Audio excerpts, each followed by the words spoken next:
आज 31 जुलै. आजचा दिवस आपण विसरूच शकत नाही, कारण आज आहे त्या क्रांतीवीराची पुण्यतिथी, ज्यांनी जालियनवाला बागेतील त्या हजारो हुतात्म्यांच्या रक्ताचा हिशोब फक्त 6 गोळ्यांमध्ये पूर्ण केला.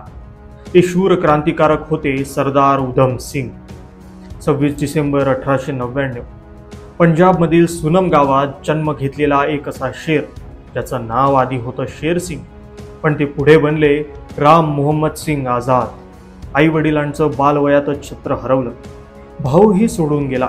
अनाथ आश्रमात वाळत असतानाच त्यांचं आयुष्य वळणावर आलं. वळण जे थेट एका क्रांतीकडे जात होतं. 13 एप्रिल 1919 बैसाखीचा पवित्र दिवस, आणि त्या दिवशी जालियनवाला बागेत झाला भारतीय स्वातंत्र्य लढ्याचा सर्वात काळा आणि हृदयद्रावक अध्याय. जनरल डायरने आदेश दिला. गोळ्यांचा पाऊस झाला.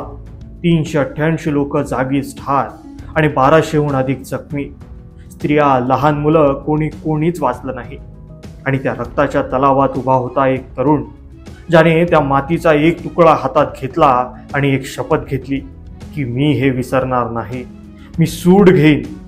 आणि त्या दिवशी जन्म झाला क्रांतिकारक उधम सिंग याचा.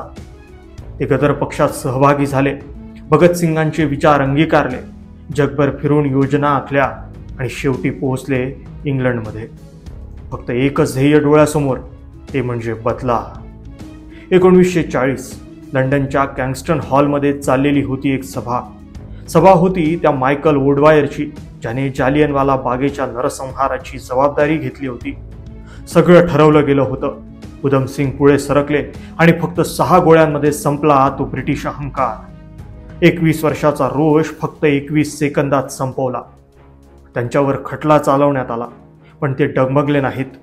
31 जुलै 1940 रोजी उधम सिंग या मातृभूमीच्या सिंहाला फाशी देण्यात आली.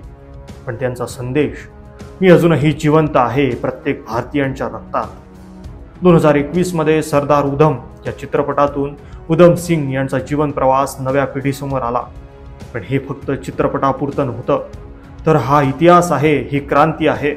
चला, आज या दिवशी आपण सगळेजण एकत्र येऊन त्या महान क्रांतिकारकाच्या बलिदानाला आणि त्याच्या शौर्याला सॅल्यूट करूया. क्रांतिकारक सरदार उधम सिंग यांना पुण्यतिथी निमित्त विनम्र अभिवादन.